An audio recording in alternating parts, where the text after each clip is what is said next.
Iván Legendario, conducción de Miño. Va César Miño, Miño enganchó, la pausa, frenó, sigue Miño, se vino Kaiser, pégale Kaiser.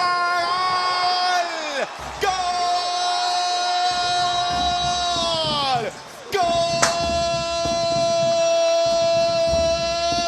De Guaraní, del conjunto legendario, del Kaiser, de Iván Ramírez, pone el cuarto. Fútbol atractivo, posesión de pelota, imponiendo condiciones, desarmando al rival y aparece el Kaiser para concretar. Lo gana Guaraní por 4-0. Kaiser, Iván Ramírez y un bombazo contra el vertical izquierdo de Canteros. Acá está la definición de Iván Ramírez. Si hay muchos goles, ellos quieren estar y son los goleadores. Acababa de ingresar junto a Tanda.